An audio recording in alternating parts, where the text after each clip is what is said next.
반갑습니다, 여러분. 독학사 사회학개론 우리 핵심 요약으로 만나게 됐어요. 자, 오늘 핵심 요약에서는요, 짧은 시간이지만 여러 가지 좀 여러분들이 사회학개론을 공부하는 데 있어서 큰 틀을 제가 좀 그려드리고 싶은데요. 자, 핵심 요약입니다. 핵심 서머리죠. 크게 세 가지로 좀 생각을 해보시면 좋을 것 같아요. 자, 먼저 당연한 거지만 사회학이 뭐냐 이거예요. 사회학이 뭘까? 여러분들이 이제 실제로 독학사 시험을 준비하시면서 국어, 국사, 영어는 필수로 여러분들이 아마 보시게 될 거고요. 그 다음에 선택 과목으로 이제 많이 하는 것들이죠. 이 사회학개론이 국민윤리와 함께 굉장히 친숙하단 말이에요. 근데 이 사회학개론은요, 그냥 공부하는 것보다 이게 뭔지 알고 들어가는 게 상당히 유리합니다. 그걸 아는 게 절반이라고 하기까지는 좀 오버지만 어쨌든 뒤에 어떤 공부하는 것들에 상당히 많은 어떤 장점을 제공할 수 있어요. 자, 그걸 좀 여러분들이 기억을 해 두시고요. 그 다음에 사회학에서 다루고 있는 분야들 있죠. 자, 어떤 분야를 다루고 있는지 이 분야를 아는 것 곧 뭐겠어요? 시험 문제가 나올 수 있는 그런 카테고리를 여러분들이 미리미리 보는 거겠죠. 그래서 여기서 핵심 요약을 조금씩 해드릴 거고요. 세 번째로 자, 시험 추세 또는 공부 방법 이런 것들을 간략하게 좀 설명을 드리겠습니다. 자, 공부 방법에는 이제 독학사 사회학개론의 어떤 제도적인 측면을 여러분들이 조금 숙지를 하셔야겠죠. 독학사 강의를 들으시면서 여러 가지 조금씩 여러분들이 아마 숙지하신 게 있을 거예요. 어떤 시험이고 이런 것들. 자, 요 것들을 좀 먼저 요 부분을 먼저 살펴보고 그 다음에 들어가도록 하겠습니다. 먼저 이건 교양 과목이죠, 여러분들. 1단계에서 보는 교양 과목이고요. 실제 시험을 보시러 가면은요, 사회학개론을 선택하시는 분이 상당히 많을 거예요. 그러니까 강의도 안 들어보시고 그냥 혼자 독학하시는 분들도 사회학개론을 많이 선택을 하세요. 왜 그러냐면요, 일단 용어가 굉장히 친숙해요. 어디서든 한 번씩 다 들어본 그런 것들이에요. 그래서 이를테면 학자들 이름 되게 많이 나오는데 여러분들 마르크스 같은 분들 들어보셨잖아요. 그렇죠? 그런 분들이 문제로 구성이 된단 말이에요. 그러니까 비교적 친숙하고요. 그 다음에 객관식이 26문제 나오고 주관식이 이제 7문제가 나오겠죠. 그래서 객관식 26문제이기 때문에 이 큰 넓은 범위에서 깊게 들어갈 수가 없어요.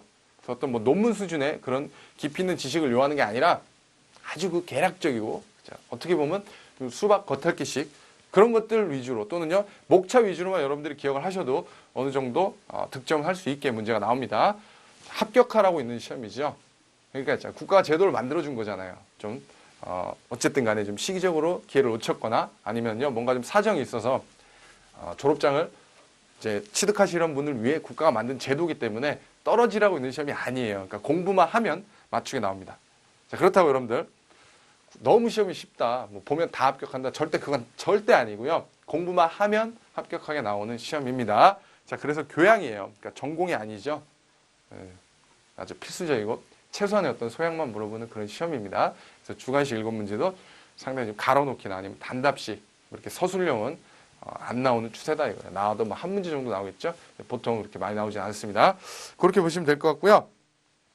사회학이 뭔지 이것부터 좀 다루도록 하면서 핵심 서머리 요약을 좀 진행을 할게요. 자, 여러분들 이 과학하고요, 비과학을 좀 나눠볼게요. 제가 먼저 비과학. 그래서 과학은 이제 여러분들이 자연과학을 먼저 한번 생각하시면 될 것 같아요. 수학 이런 것들 있죠. 생물, 물리, 화학 이런 것들. 자, 요거는 단편적인 예니까 참고로요, 암기는요 뭐만 하시냐면은 여러분들 목차 있죠. 소제목, 단순 그 개념 요것만 암기하시고, 제가 설명드린 거는 어떤 그 큰 사고력을 확장하는 그런 내용이고요. 여러분들이 혹시라도 혼자 책을 볼 수 있게 만들어드리기 위한 그런 배경 지식이니까 그냥 가볍게 한번 보시면 됩니다. 가볍게 보시고, 설마 한국말을 못 알아듣는 분은 없을 거 아니에요. 그렇죠? 다 알아들을 수 있게 설명을 드리겠습니다. 자연과학 하면 여러분들 알고 있는 물리 이런 거 생각하시면 돼요. 화학, 수학 이런 것들 한번 예를 들어 볼게요. 비과학 대표적으로 뭐가 있을까요? 신학이라든가. 신학이 과학은 아니잖아요. 지금 신학을 제가 폄하하려는 게 아니라 신학이 과학은 아니잖아요. 문학도 과학은 아니잖아요. 이런 것들. 철학도 있고 몇 가지 있겠죠. 이렇게 좀 나눠볼게요. 자, 우리가 다루는 이 사회학은요, 이 과학에 속하고요. 그렇다면은 요걸 한번 구분을 해보겠습니다. 과학과 비과학에서 말하는 이 과학의 특징이 뭘까요? 과학의 특징이 뭔가요? 자, 보시면은 이 과학은요. 어떤 객관적인 사실을 찾죠. 객관성을 추구해요. 그렇습니다. 그 다음에요. 이 법칙을 만들고자 하죠. A면 B이다. 그렇죠? 인과관계를 찾고 이렇게 되면 저렇게 된다. 이렇게 객관적이고 법칙을 찾고자 하는 게 이게 과학이란 말이에요. 이러한 객관성과 법칙이란 걸 만들어내기 위해서 어떠한 수단을 동원하나요? 실험 같은 것들을 하죠. 그죠? 관찰을 하고 실험을 하고 사례 조사를 하고 그 다음에 뭐 표본 조사를 하고 그 다음에 서베이 조사를 하고 그렇죠. 그렇습니다. 이게 자연과학의 특징이에요. 이 과학 중에서도 특히 자연과학의 특징이었단 말이에요. 근데 사람들이 사는 이 사회, 그죠? 인간관계를 연구하는 분야, 인간과 집단을 연구하는 분야, 이 사회학 있죠? 사회과학. 자, 이 사회과학에서 특히 이제 이런 것들을 도입해야 되는 거 아니냐, 이런 이제 주장이 제기되죠. 왜 과학은 꼭 자연에만 있느냐? 인간관계, 심리학도 사회과학에 들어가죠. 그렇죠? 그런 거 아니에요? 행정학도 사회과학이잖아요. 정부, 집단관계 이런 것들 그렇죠. 조직론, 조직학. 우리도 사회, 얼마든지 사회 현상에서도 이렇게 법칙을 발견하고 객관적인 이런 진리를 찾을 수 있다 이거예요. 그래서 나타난 게 사회과학이고요. 우리가 공부하는 이 사회학, 이 사회과학 중에 하나죠. 자, 이렇게 사회학이라는 이러한 명칭을 처음으로 만드신 분이 바로 꽁트라는 분이에요. 한 번씩 들어보셨나요? 오기스트 꽁트. 그렇습니다. 그래서 이 사회학이라는 명칭, 이런 주장을 한 거예요. 아, 사회학. 우리 사회도 이렇게 과학적인 어떤 법칙을 발견하고 객관적인 진실을 찾을 수 있어야 된다. 이거를 바로 처음으로 제창하신 분이 꽁트라는 분이에요. 그래서 사회학에서는 꽁트를 여러분들이 좀 꼭 기억을 하셔야 됩니다. 자, 우리 서머리에서도 그렇고요. 책 처음에도 꽁트가 나옵니다. 그래서 꽁트라는 분을 좀 살펴보도록 할게요. 자, 오기스트 꽁트고요. 한글 쓰니까 좀 그렇네요. 뭐 마치 꽁트를 보는 듯한. 자, 꽁트는요. 사회를 학문을 사회학을 사회정학과 사회동학으로 나눴습니다.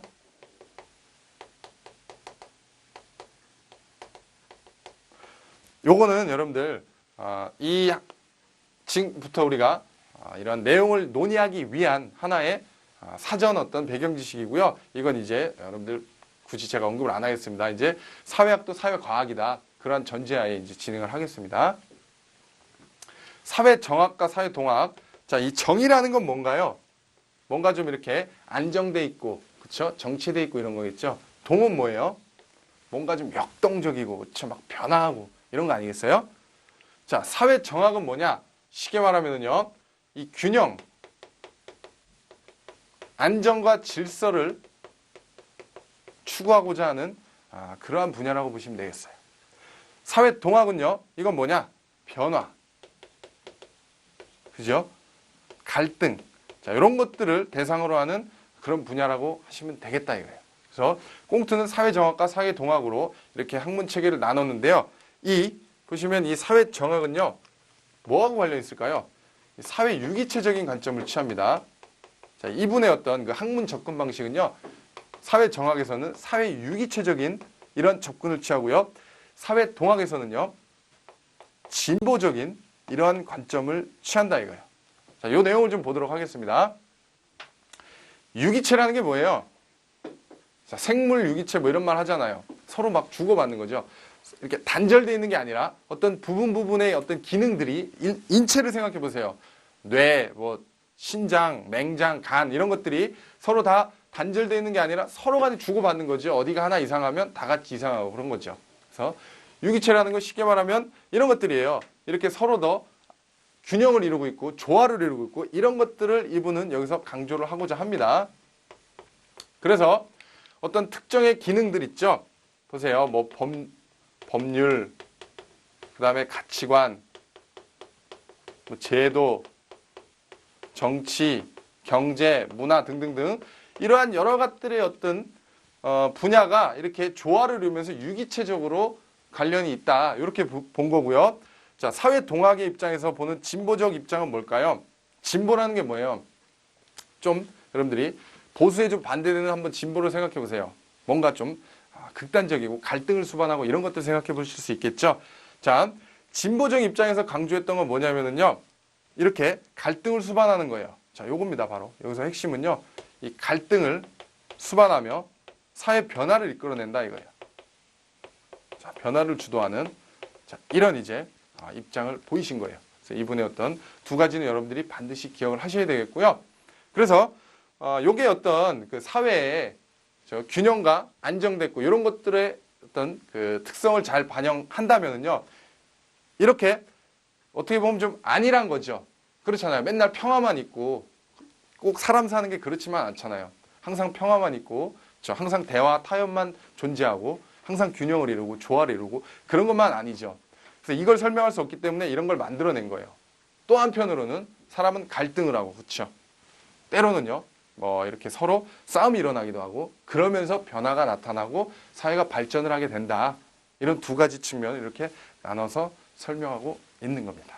자, 그래서 요거를 좀 잘 봐주시고요. 그 다음에 본격적으로 여러분들이 이제 서머리에서 제가 하나씩 좀 다뤄드리도록 하겠습니다.